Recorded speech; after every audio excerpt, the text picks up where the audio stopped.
Bom dia, moçada! Tudo bem com vocês? Aqui quem vos fala é o professor Eugênio Bastos, canal Geogênio, democratizando o ensino da geografia.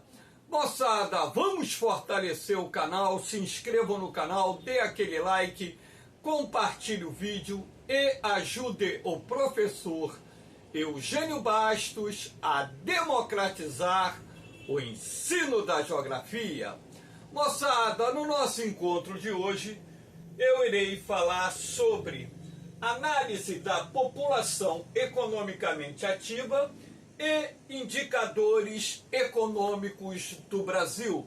Espero que vocês gostem do nosso encontro.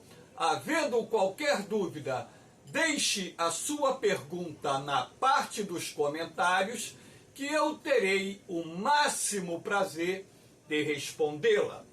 Então, moçada, antes de mais nada, é preciso saber o que significa população economicamente ativa, população em idade ativa e população economicamente inativa. População economicamente ativa é composta por todas as pessoas que estão inseridas no mercado de trabalho, incluindo os desempregados, desde que essas pessoas estejam procurando emprego.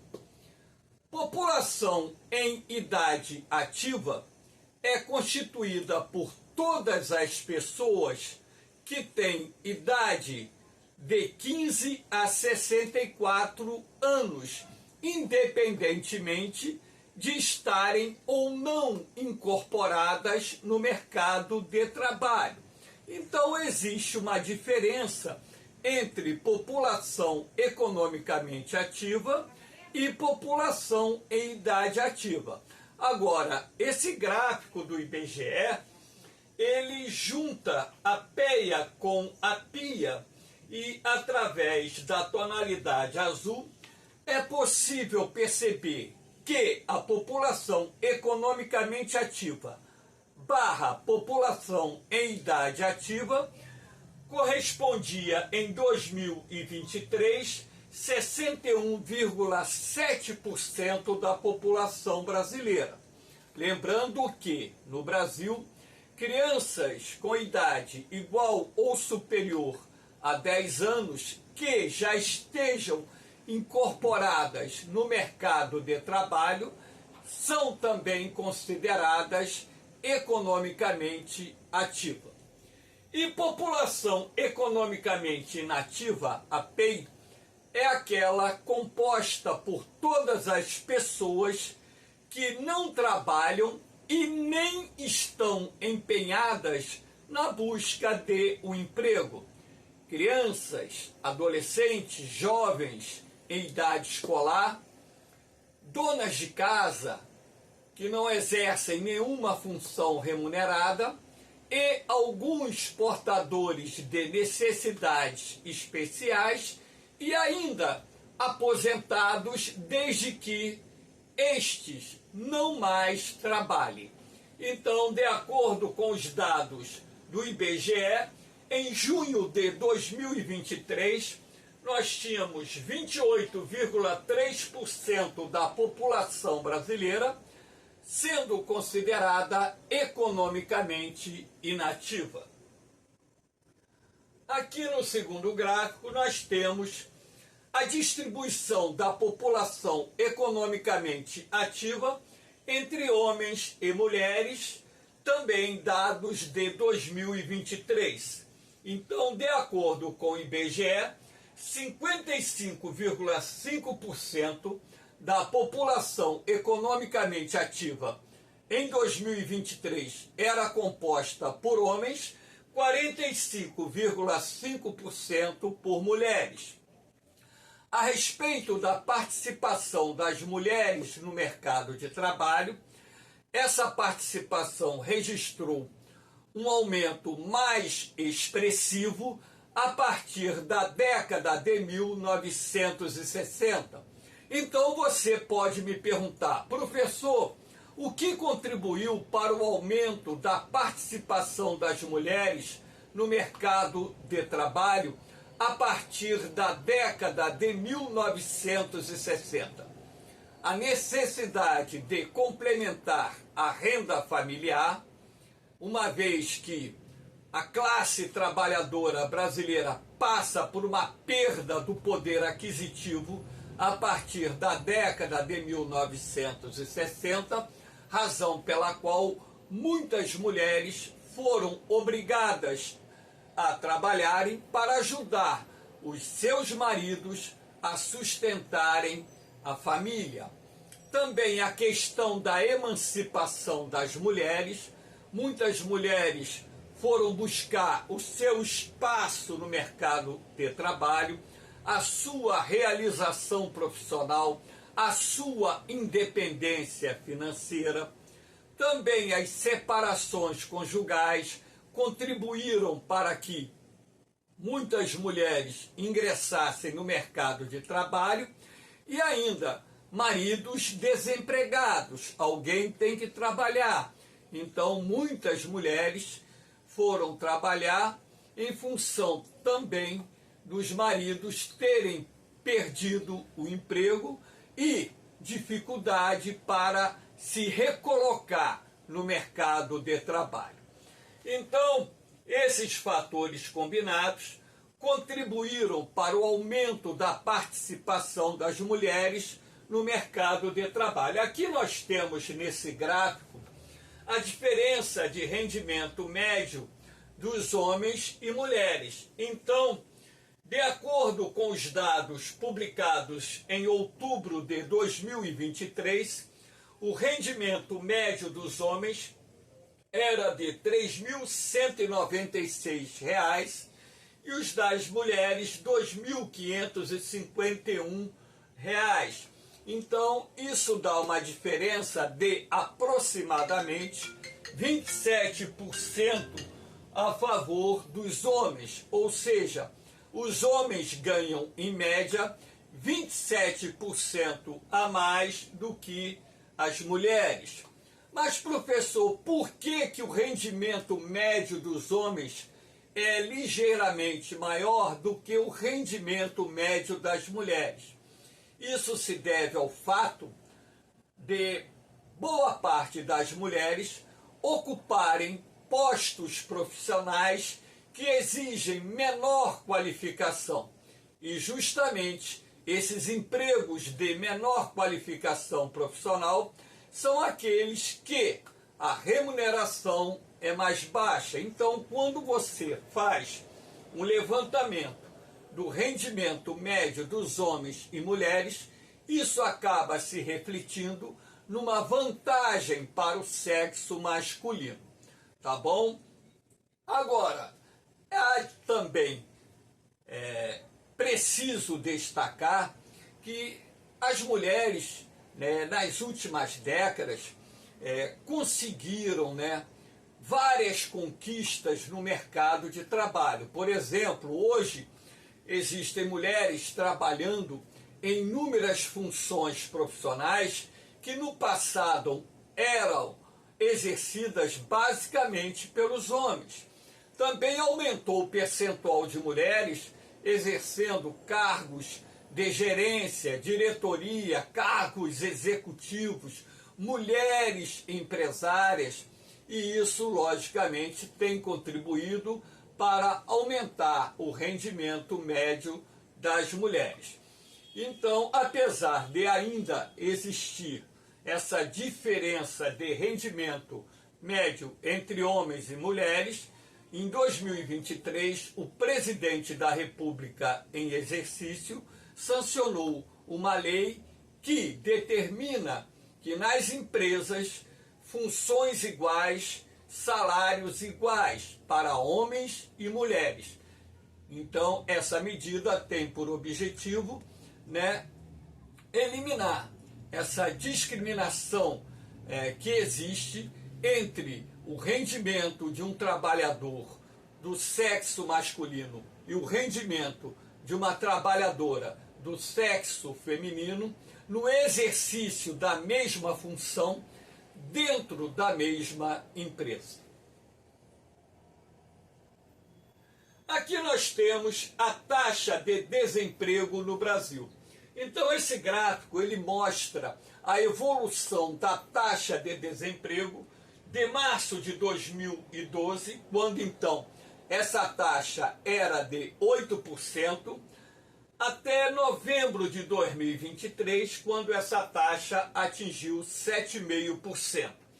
Então, se você observar bem esse gráfico, vai perceber que a taxa de desemprego começou a aumentar a partir de 2015, atingindo um ponto elevado em 2016, e esse aumento do desemprego nesse período foi motivado pelas crises política e econômica que atingiram o Brasil e dessa forma induziu o nosso país para uma grave crise que contribuiu para o aumento expressivo da taxa de desemprego em nosso país.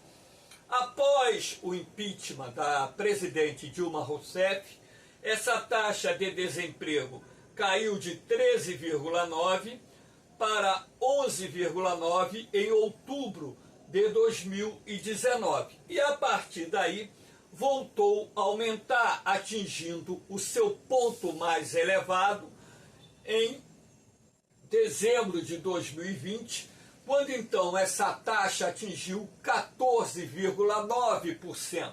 Lembrando que o ano de 2020 foi marcado pela pandemia do Covid-19, que nos obrigou, assim como outros países, a adotarem o lockdown, e essa questão acabou contribuindo para o fechamento de muitos postos de trabalho, empresas demitindo funcionários, empresas quebrando, e a taxa de desemprego, então, no período aqui mencionado, atingiu seu maior patamar.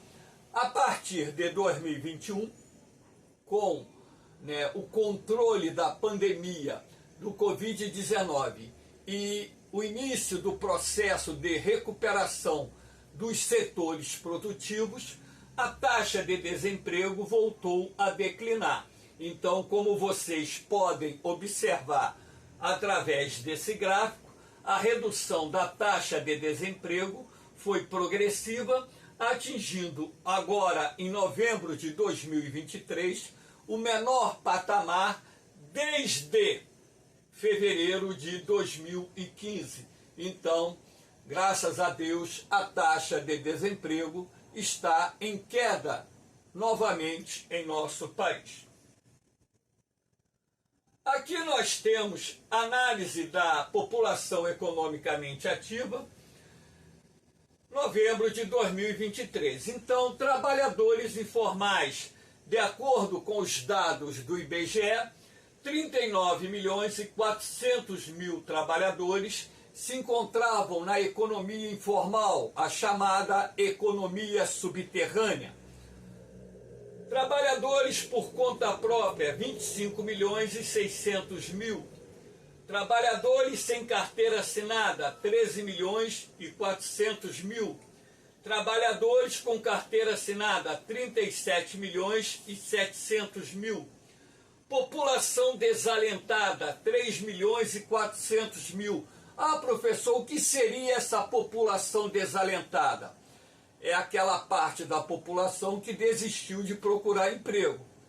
Então, esse número foi bem maior. Em 2020, passou dos 6 milhões. E agora, esse número absoluto de desalentados está em queda no Brasil, até mesmo porque os setores produtivos estão se recuperando.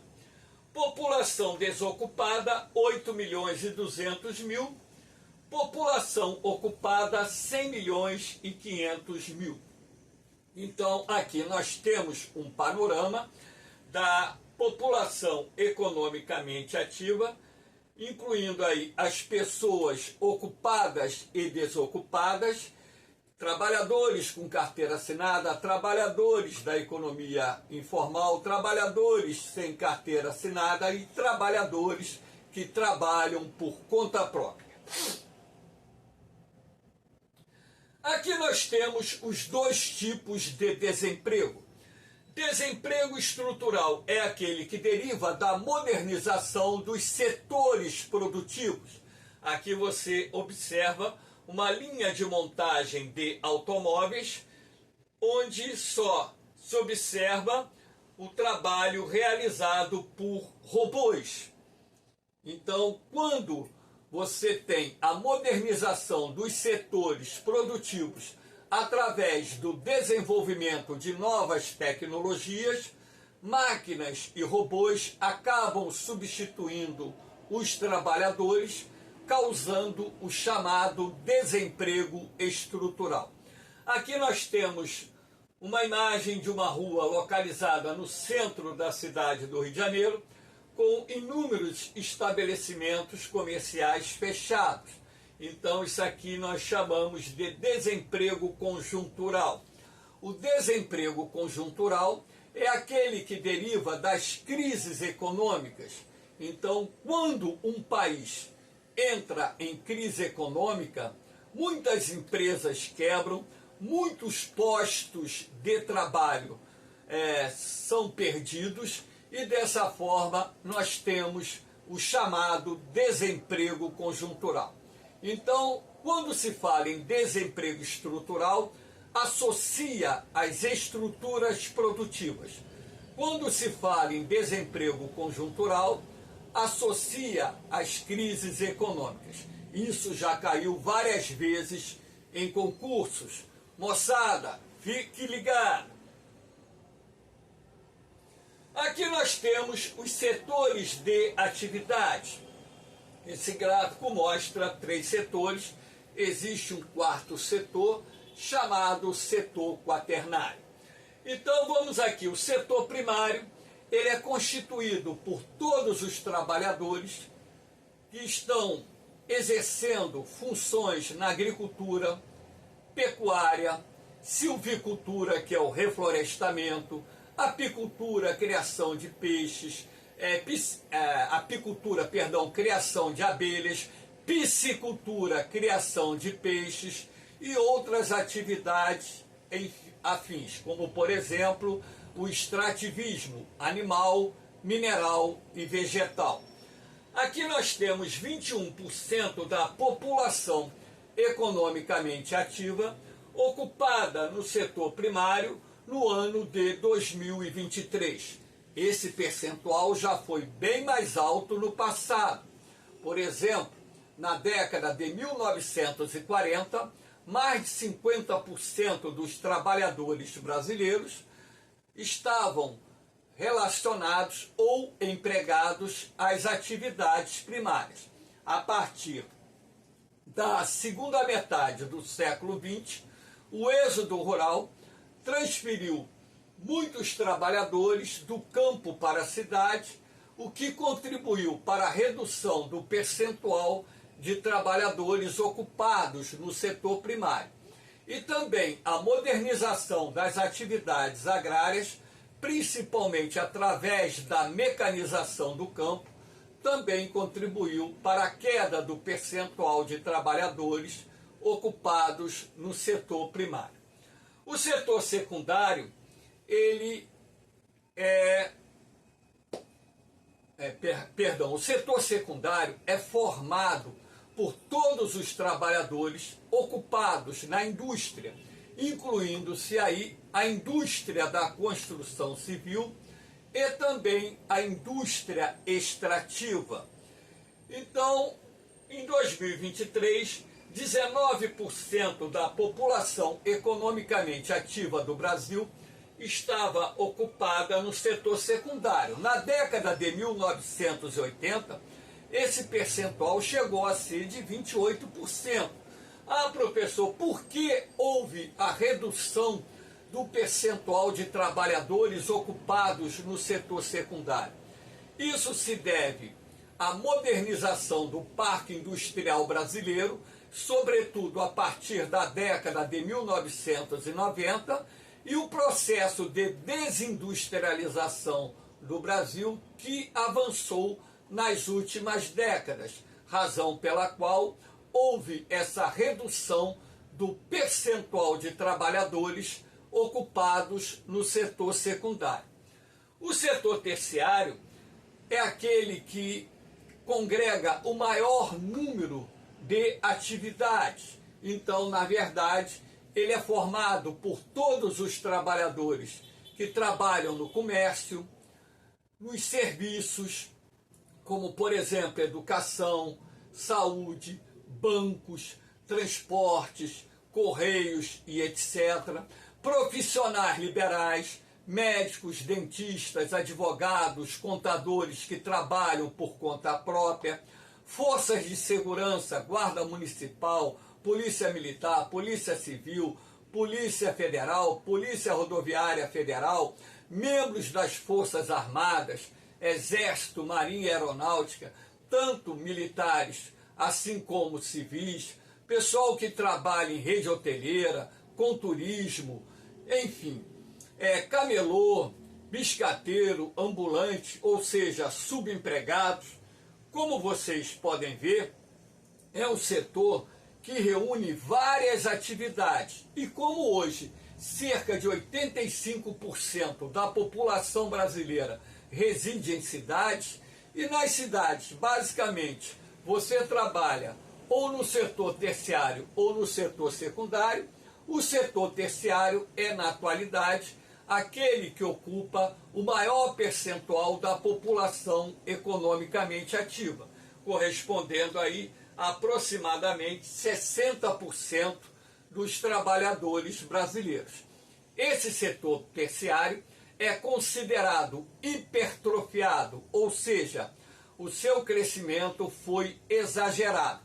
A hipertrofia do setor terciário se deve à presença de muitas atividades informais ligadas a esse setor, principalmente trabalhadores que exercem funções como camelôs, como ambulantes, como flanelinhas e outras atividades informais.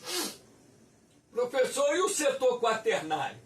O setor quaternário, ele não aparece aqui no gráfico. Ele, na verdade, corresponde a cerca de 1%, aproximadamente, da população economicamente ativa. Ele é constituído por profissionais com alto nível de qualificação, ou seja, cientistas, profissionais que exercem cargos importantíssimos nas empresas, pesquisadores, também fazem parte desse segmento, o pessoal que está vinculado ao desenvolvimento das tecnologias informacionais, enfim. Então, o setor quaternário ainda é um setor ocupado por um percentual muito pequeno da população economicamente ativa, razão pela qual normalmente nos gráficos ele não aparece citado. Aqui nós temos a economia informal no Brasil, mais um gráfico, mostrando que em 2023, terceiro trimestre de 2023, 39,1% da força de trabalho do Brasil estava ocupada na economia informal ou nas atividades informais. E esse percentual corresponde a cerca de 39 milhões de trabalhadores. O setor informal em 2023 estava respondendo por cerca de 17% do produto interno bruto. Como o PIB brasileiro ele é de aproximadamente 2,1 trilhões de dólares, se você colocar aí 17% em cima disso, nós teremos o setor informal produzindo para o PIB brasileiro mais de 340 bilhões de dólares. Então, é um segmento bastante importante para a economia. Professor, por que tem tanto trabalhador na economia informal? Ora, isso se deve, em parte, à baixa qualificação de boa parte da força de trabalho no Brasil, então pessoas que têm dificuldade de se colocar no mercado de trabalho formal em razão da sua baixa qualificação. Isso se deve também aos baixos salários pagos no setor informal. Então muitas pessoas não querem se submeter a trabalhar para ganhar um salário mínimo e meio, preferindo trabalhar por conta própria. A burocracia que dificulta a abertura de empresas no Brasil é muito grande. A carga tributária em nosso país também é elevada, apesar de que, nos últimos anos, o governo adotou algumas medidas, como, por exemplo, a criação do Supersimples, que reduz a carga tributária para os micro e pequenos empresários. Então, esses elementos em si explicam o porquê do grande número de trabalhadores na economia informal. Aqui nós temos o rendimento médio do trabalhador brasileiro até o terceiro trimestre até novembro de 2023. Então repare que em novembro de 2023, o rendimento médio do trabalhador brasileiro era de R$ 3.034. Esse rendimento médio em 2012 era de R$ 2.804. Então eu fiz essa observação. Se o rendimento médio acompanhasse a taxa de inflação medida pelo IPCA, nesse período de 2012 até 2023, o rendimento médio do trabalhador brasileiro deveria ser de R$ 4.766. Eu estou me referindo ao rendimento médio. Claro que toda categoria profissional ela tem a sua data de dissídio coletivo, quando então os salários são reajustados na iniciativa privada todo ano. No serviço público não, né? O serviço público não acompanha essa metodologia. Então depende da decisão da prefeitura, do estado, do governo federal para conceder aumentos. Agora, trabalhadores da iniciativa privada têm os seus salários reajustados, o salário mínimo é reajustado todo ano, a aposentadoria é reajustada todo ano, enfim. Então, o que eu quis mostrar a vocês é que o rendimento médio do trabalhador brasileiro, o rendimento médio, ele não acompanhou a taxa de inflação nesse período apurado. Tá? Isso não quer dizer que o trabalhador brasileiro em si, ele está ganhando menos do que ganhava em 2012, se levássemos em consideração o reajuste a partir da inflação acumulada no período. Não é isso que eu quero mostrar a vocês. Apenas que o rendimento médio não acompanhou a taxa de inflação apurada no período. Aqui nós temos a questão da distribuição de renda. Classes D e E. A classe E é a classe miserável, a D é a classe pobre. Então, em 2012, 48,7% dos brasileiros pertenciam às classes D e E. Esse número passou para 50,8% em 2017, 51% em 2022. Não temos os dados de 2023, até mesmo porque essa aula está sendo gravada no dia 4 de janeiro de 2024. Então percebe-se que aumentou o percentual de pobres e miseráveis no Brasil. A classe C, representada aqui em vermelho, 2012, 32,6%, 2017, 31,7%, 2022, 32,8%. A classe C é a classe média baixa. Então podemos dizer que houve pouca variação em relação a 2012, a participação até aumentou. A classe B, que é a classe média alta, em 2012, 15%, 2017, 14%, 2022, 13,3%. Então, a classe média alta, ela perdeu nesse período. E em amarelo a classe A, classe alta, 2012 3,7, 2017 3,5, 2022 2,9, então a classe alta também registrou uma perda de participação na distribuição de renda em nosso país. O Brasil ele apresenta uma desigual distribuição de renda, boa parte da renda está concentrada na classe alta, que representa apenas 2,9% se nós levarmos em consideração os dados de 2022. Então, a classe alta ela fica com a maior parte da fatia do bolo produzido no Brasil.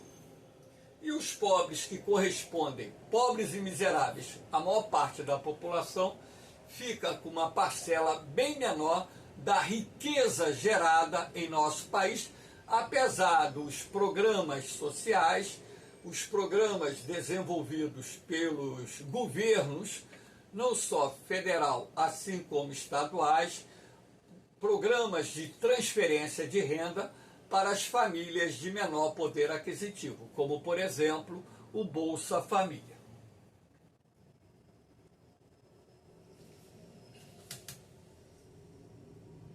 Aqui nós temos o trabalho escravo no Brasil. Esse mapa aqui mostra somente trabalhadores em condições análogas ao trabalho escravo, ocupados em atividades ligadas direta e indiretamente à produção de cana-de-açúcar e seus derivados.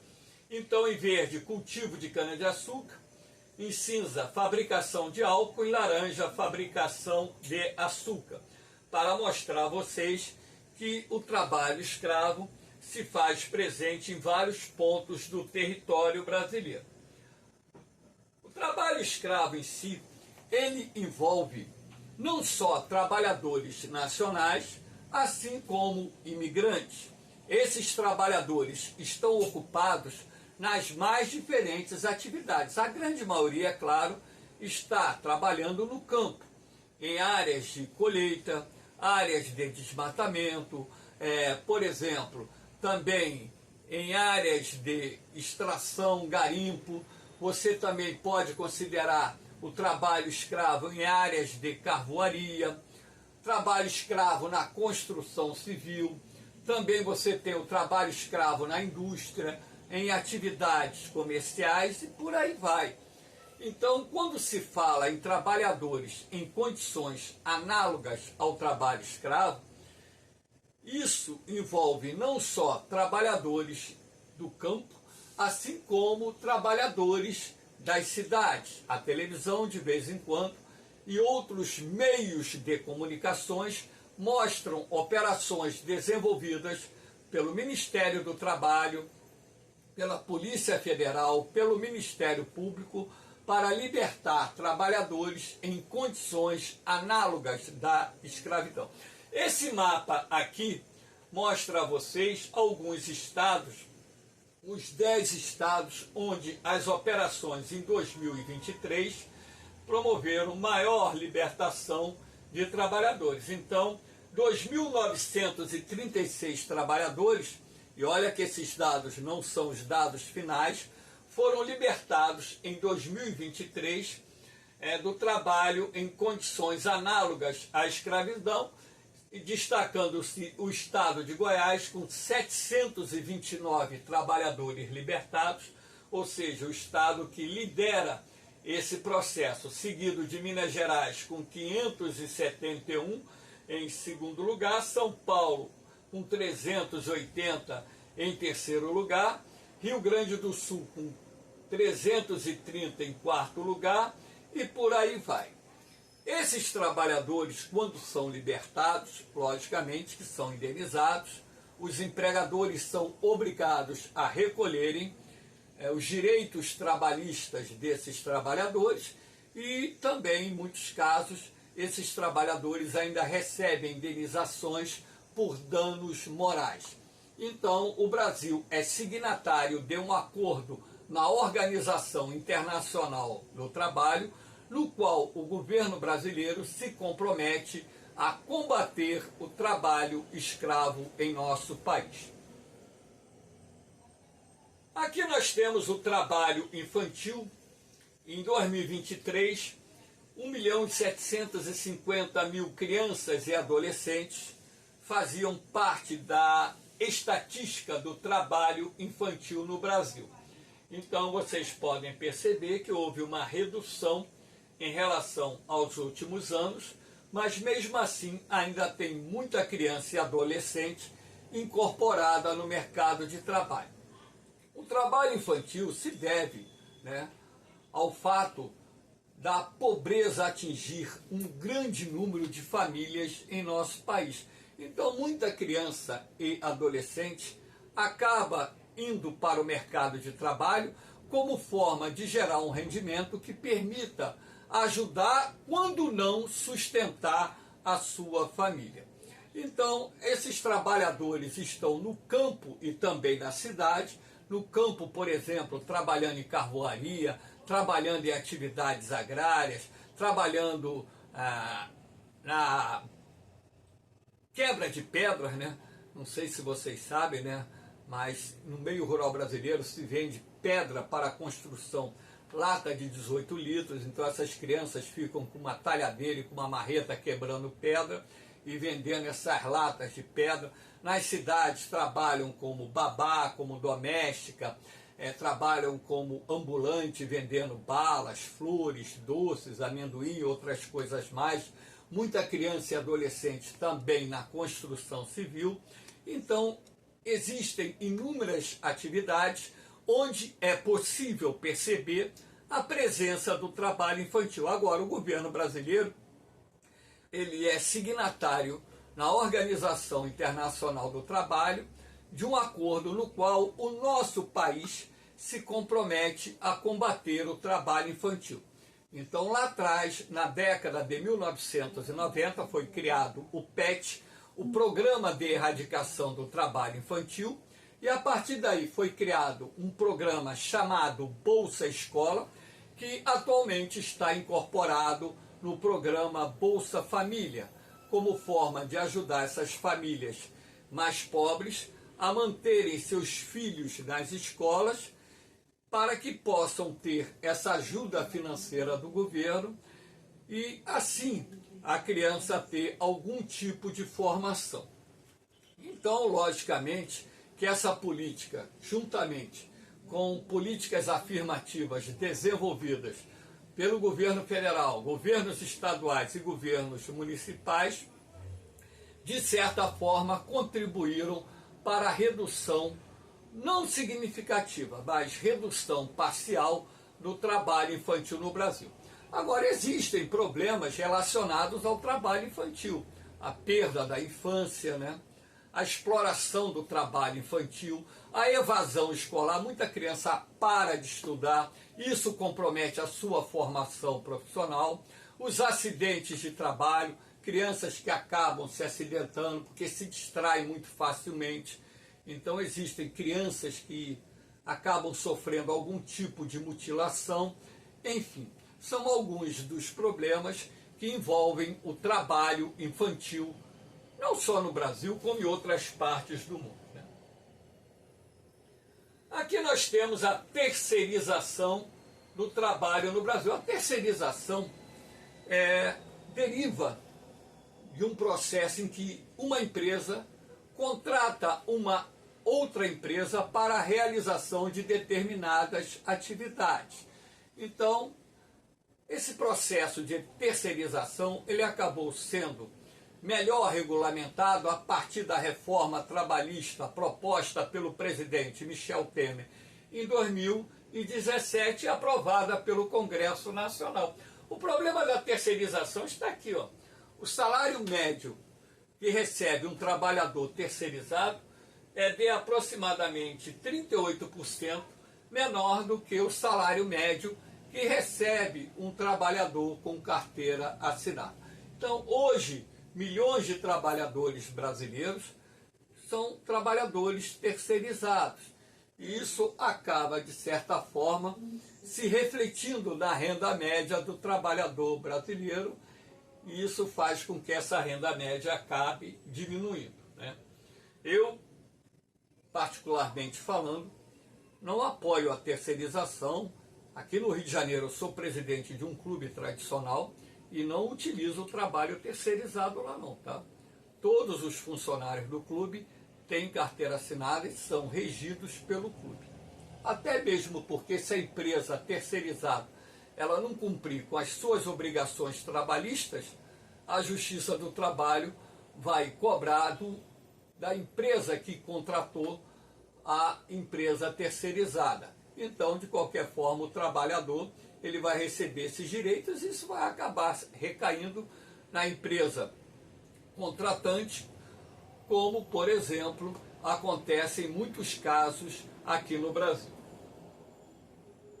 Aqui nós temos o índice Gini, ou coeficiente Gini, que é um indicador socioeconômico que analisa a distribuição de renda, ou seja, quanto mais próximo do zero for o índice, menor é a concentração de renda, menor é a desigualdade social num país. E quanto mais próximo do 1, ao contrário, maior é a concentração de renda, maior é a desigualdade social. Então, como vocês podem observar, o índice Gini caiu nos últimos anos, né? Começou a cair, isso quer dizer que a concentração de renda ou a desigualdade social diminuiu no Brasil. Claro que isso se deve também a um conjunto de programas sociais que têm contribuído para melhorar de forma gradativa a distribuição da riqueza em nosso país. Então, por exemplo, no primeiro trimestre de 2023, nós atingimos o menor patamar, 0,492, desse período aqui registrado, de 2012 até 2023. Então, isso mostra que a situação da desigualdade social no Brasil recuou um pouquinho. Aqui nós temos as maiores economias do mundo. O que nós temos a destacar é o fato do Brasil, em novembro de 2023, ter pulado para a 9ª posição, ou seja, a 9ª maior economia do mundo, né? No ano retrasado, o Brasil era a 12ª maior economia do mundo e agora é a 9ª maior economia do mundo, com um PIB de 2,13 trilhões de dólares. O Brasil já chegou a ser a 6ª maior economia do mundo em 2010. Depois de 2016, com a crise econômica, o Brasil perdeu posições e agora em 2023 recuperou algumas posições e acreditamos que poderemos ultrapassar a Itália ainda em 2023 e o Brasil se transformar na 8ª maior economia do mundo em 2023. Não sabemos porque o PIB do ano ainda não foi fechado e a diferença entre Brasil e a Itália é muito pequena. Então, o resultado do PIB deve sair nos próximos dias. Estamos no mês de janeiro de 2024, mas essa aula já foi gravada com os dados de novembro de 2023. Aqui nós temos o IDH, o Índice de Desenvolvimento Humano, foi criado pela ONU para analisar o desenvolvimento humano dos países utilizando 3 critérios: educação ou escolaridade, esperança de vida ao nascer ou expectativa de vida ao nascer e renda per capita. Então, através desses indicadores, se estabelece o Índice de Desenvolvimento Humano. Ao contrário do índice Gini, quanto mais próximo do 1, maior o IDH. Quanto mais próximo do 0, menor o IDH. O Brasil, em 2021, o dado é de 2021, porque sempre há uma defasagem de 2 anos na liberação dos dados. O Brasil ocupava a 87ª posição, com IDH de 0,754, o Brasil perdeu algumas posições nos últimos anos, apesar do seu IDH ter melhorado um pouquinho. O IDH brasileiro só caiu de 2020 para 2021, então houve um recuo nesse índice aqui de 0,754.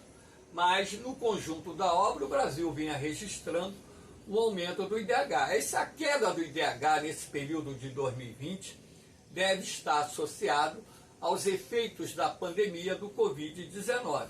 Então esperamos que esse indicador melhore. O pior indicador brasileiro é o indicador da educação. A média de anos de estudos do brasileiro está pouco acima de 7 anos, então uma média muito baixa.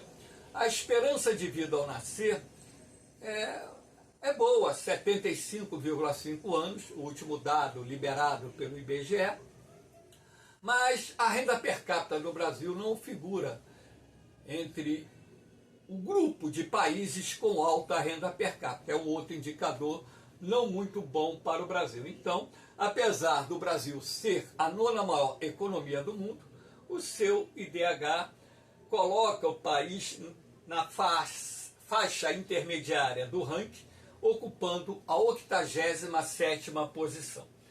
Aqui nós temos um outro gráfico para mostrar a vocês a evolução do IDH de 1990 até 2021. Repare que o IDH do Brasil está acima da média do IDH mundial.